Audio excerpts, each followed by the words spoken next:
In 2002, a little-known preacher named Mohammed Yusuf founded a religious movement in northeastern Nigeria. His teachings and his message were radical on the Western education, seeing it as a sin. In 2009, what started as a sermon quickly turned into something darker after a government crackdown and the extrajudicial killing of Yusuf. His followers exploded into violence. The group we now know as Boko Haram became a full-scale insurgency. Oh, bring back our army. Bring back our army. By 2011, Nigeria's northeast was gripped by fear. Borno, Yobe, and Adamawa states fell under siege. Schools were burned, churches and mosques attacked, thousands killed, communities shattered, and then the world finally took notice. My husband and I are outraged and heartbroken over the kidnapping of more than 200 Nigerian girls from their school dormitory in the middle of the night. This unconscionable act was committed by a terrorist group determined to keep these girls from getting an education. Grown men attempting to snuff out the aspirations of young girls. And I want you to know that Barack has directed our government to do everything possible to support the Nigerian government's efforts to find these girls and bring them home. In 2014, over 270 schoolgirls were kidnapped from their dormitories in Chibok. It was a global turning point. The moment Boko Haram's name became synonymous with terror, trauma, and tragedy. But what many don't realize is that the Chibok abduction wasn't the beginning, and it certainly wasn't the end.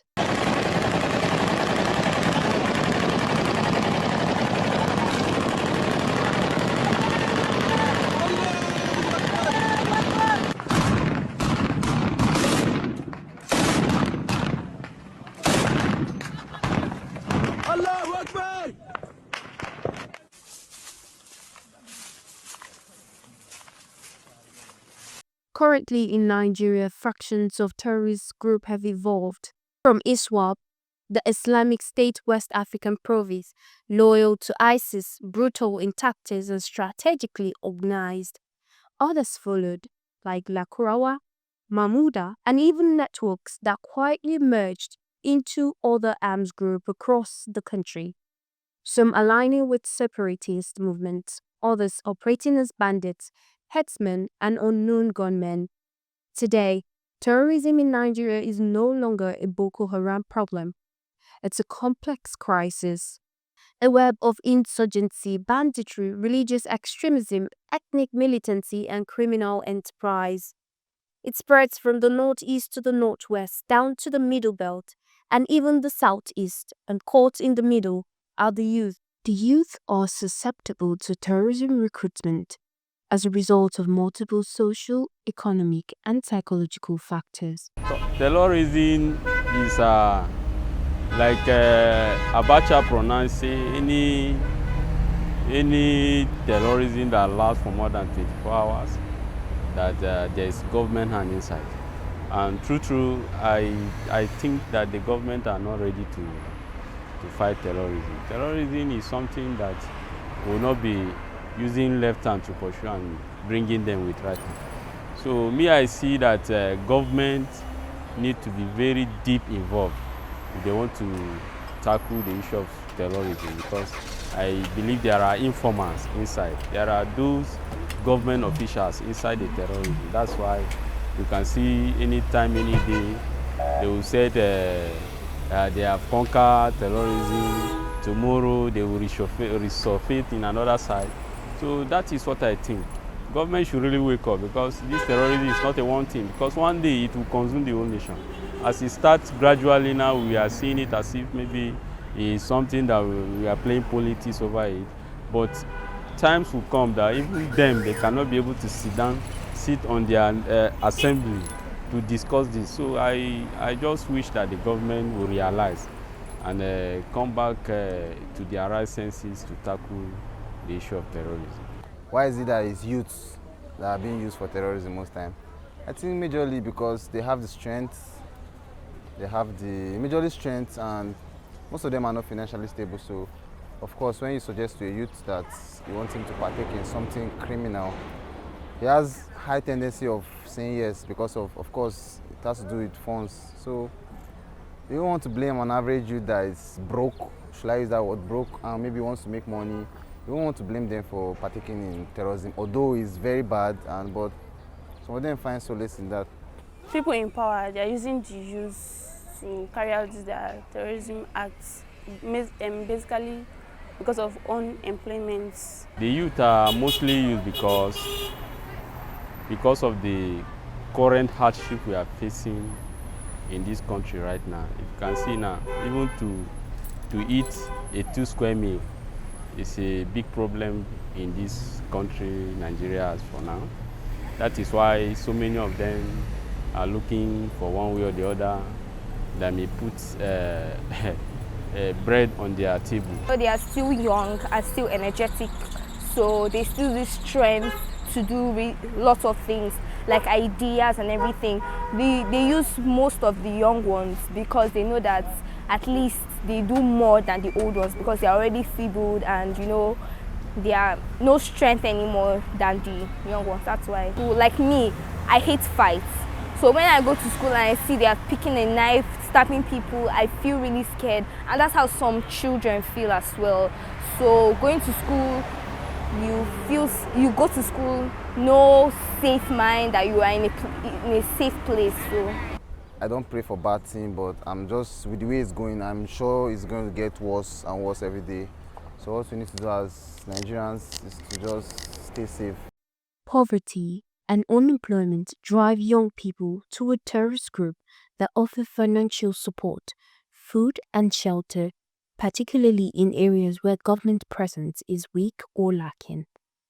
The lack of education and critical thinking skills make them susceptible to manipulative ideologies, while their desire for identity and belonging is exploited by these groups, which provide a sense of brotherhood and purpose.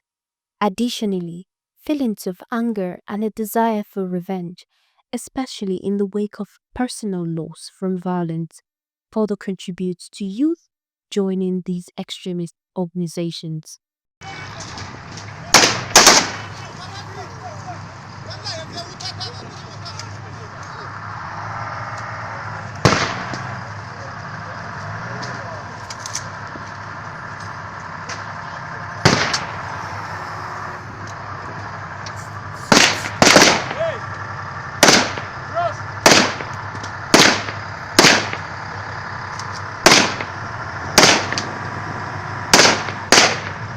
Over 10 million Nigerian students are out of school due to insecurity. And that's not just statistic. That's an entire generation living in fear, denied their right to learn, to dream, to grow. Young people are being forced into lives of displacement, trauma, and in some tragic cases, radicalizations. How did we get here? What went wrong and what can still be done? This is why we've invited Dr. Steve Okwori, an expert with decades of experience in counter-terrorism measures. Dr. Okwori has won several awards due to his quest, research work, and exploits in the security domain.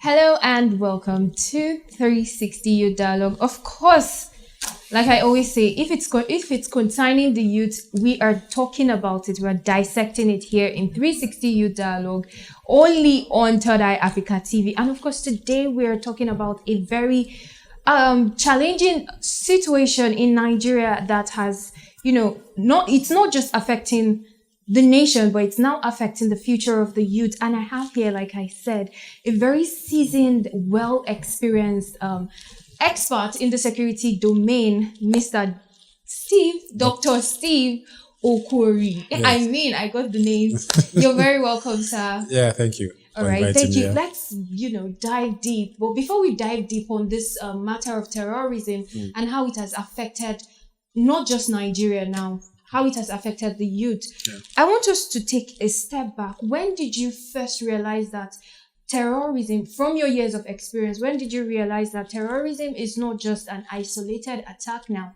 but, a national crisis in your perspective? Yeah. First of all, we must have to understand that terrorism is a global phenomenon. Yes. Countries are confronted with this insecurity challenge. Nigeria is not an exception. And what we are experiencing in terms of terrorism is not peculiar to Nigeria alone. Very true. Yeah, and if you look at the global terrorism index of 2024 that was released early this year, Nigeria is ranked the 7th country in terms of the rate of terrorism. Right, the high rate of terrorism. And this survey was carried out amongst 144 countries or thereabout, and Nigeria is ranked number 7. So that goes to show that terrorism is at its peak for a country like Nigeria to be ranked 7. And you see, terrorism, there are acts of terrorism. It's not about suicide bombings alone. Yeah. So when you see acts of kidnappings, Exactly. these are acts of terrorism. When you see destruction of government infrastructure, vandalism and the likes, these are acts of terrorism. When you see forced marriages, like the Chibok girls and all that, when you give, it's not their will, out of their will, you force them into marriages, these are acts of terrorism. So at the end of the day, when you put all this together, they are categorized as terrorism, and that is where and how they do their ranking. The institute that does such a survey, right? So, and if you look at it, we're experiencing all this in Nigeria, right? We're experiencing acts of suicide bombings, we're experiencing kidnapping, especially for ransom. We're experiencing situations where young girls are forced into marriages. We're experiencing vandalization of critical government infrastructure, the power station in Niger, in Yobe, and the likes. They are being destroyed by these criminal elements. So, we're confronted with this. Now we are aware of the issues, the challenges. How do we now see how to handle the issues at our government and the security agencies? Just before we go to how do we handle this, all that you said right now, let me go straight to this year alone. This year, the security sector, the defense and security sector has like a large chunk in the budget for 2025, and we see other budgets like a budget of 723 billion or thereabout for youth, women, and vulnerable citizens. Now, the question I want to ask is, how has this humongous budget, what good is it for the citizens, and how has it translated into securing the common youth and our future? Now, you see, unfortunately for us, this budget that we have happens to be the highest in the budget, and since the creation of this country, this is the budget that we are having that is the highest when it has to do with defense and security. Yes, exactly. Now, it's not about, for me, it's not about the budget or having that humongous figure. For me, implementing the budget is one. How many percentage or percent do we implement when it has to do with implementation of our budget? Most times when we see budget implementation is below 40%, right? Now, when we implement below 40%, the one that we implement that is below 40%, how judiciously, how rightly do we implement the one that we implement that is below 40%? Imagine that you are not even implementing the budget to its fullest. The little percent that you implement, you are still not doing what is expected of you as a government and as security agencies. I give you an instance here where a former accountant general of the Federation had to tamper with the budget while he was in government. And the only budget he saw that he could tamper with was the budget that has to do with defense. So it goes to show how serious and unserious we are when we are talking about fighting insecurity in this country. And now, you agree with me that most acts of terrorism are carried out or perpetrated by youth. Exactly. Yes, they are carried out and perpetrated by youth. And you see, they want to rely on some certain factors, like unemployment as a factor, poverty as a factor, they don't have anything to do, and all that. But for me, it's not an excuse. right? Because when we begin to see that as an excuse coming from youths of this country and the reason why they go into acts of terrorism, it is not a welcome idea at all. And that's where I want to fault government, because I expect that there's a whole lot that the government needs to do. Because if you look at the population of the youths of this country, like 70% of almost 230 million Nigerians are majorly youths, you know. So since we know that these youths are the future and or leaders of this country, and they have potentials of turning things around within the country, I expect that there's need for us to harness the strength, you know, of these youths, right? A lot of them are uneducated. What are we putting in place to see that they are educated? Education doesn't mean that you must go through the four walls of a classroom. How well do we even equip them with skills and some other empowerment, you know, so that they can be useful in the society? You know, and so a whole lot is wrong, and I think that as we get along with the conversation, we should be able to see or tell the government what they need to do. I was coming to the aspect of how has terrorism threatened, before we come to the root cause, because Kofi Annan once said that for us to be able to solve terrorism, we have to tackle the psychosocial dispute and long-standing conflict. If not, we'll find ourselves recruiting or being a recruit sergeant for this same terrorism which we seek to attack or suppress. Now, two questions. How can the youth, you know, the question now is, I don't want to jump in, but how can we solve these long-standing issues, like you said, unemployment? How can we harness this whole long-standing conflict? And it's very important to note that in different regions where terrorism attacks are based, there are different long-standing issues that causes it. Like maybe in the southeast, it might be a political, you know, fueling. In the northeast, it might be something else. So how can we solve all these issues? Now, looking at how to solve the issues, we have to look at it comparatively and look, just the way you said, the way we can solve the issues when it has to do with the Northeast is not the way we can apply when it has to do with the North Central. Now, we have, in the North, generally, we have the major category of youths that are illiterate, right? They are not schooled, right? Now, there's need for us as government to see that they go through a process of being educated, right? Because some of them get into these acts of terrorism based on ignorance. They are not well informed, right? They come, the recruiters of terrorists, they come, give them some kind of information that they think that is best for them, right? And they induce them monetarily, you know, because some of these youths cannot afford the basic survival needs. We're talking about shelter, food, and these are basic survival needs when you begin to look at the Abraham Maslow hierarchical needs, you know. So we are aware now of the issues. I expect that what do we now do as government? Because it is globally recognized that youths, you know, are also partners, equal partners in preventing the spread or preventing terrorism, acts of terrorism. How well are you engaging them? We have the National Information Agency there that is expected to speak to these people in the language that they will understand. How effective is the National Orientation Agency? Back in the days, they used to be called MAMSA, where we were growing up, you know. Then you see a vehicle, station wagon, 504 station wagon with a public address system on it.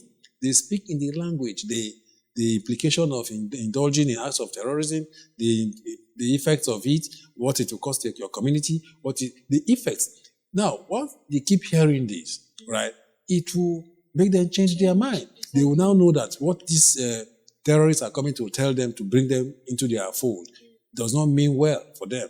Now, they are not hearing any contrary information, you know. So, and just the way you and I have said, they are illiterate. So they need this information. How well are they equipped with this information? You see, so agencies of government that are saddled with this responsibility of enlightenment, sensitization, and all, they need to step up, right? And we have representatives from these various communities at the National Assembly and at the state level. How well are they also engaging these youths to let them know that acts of terrorism are not biblical, are not Islamical. Yes. Yeah, you know, because they come with this notion that it's religion. You know, yeah, exactly. So they need to be talked to. Now we have traditional rulers, sheikh and pastors, imams and all that. Are they also engaging in sensitizing our youth to let them know that what these people come to tell you people is not the right thing, it's not the right way to go. This is what is expected of you. Are they also engaging these people? That's the question. Now, government created an enabling environment for these youth to be engaged because a whole lot of them are farmers, a whole lot of them are fishermen when it has to do with the epic center. Now, the lake Chad has shrinked to a level that you can no longer fish the way it's expected of you. I expect that the government should look in that regard to see how to dredge the lake Chad for expansion. Now, even if the government goes ahead to do that, the insecurity around the lake Chad will not allow them to continue with their fish farming, you know, and other agricultural cultivation that they do around the lake Chad. So this is what they are known for. Now, they are not doing it. They are not being engaged in doing it. What do you now expect of them to do? So you have taken their livelihood away from them, right? So there's a lot that these issues that is confronting us today can be handled and tackled if we are truly doing the right thing.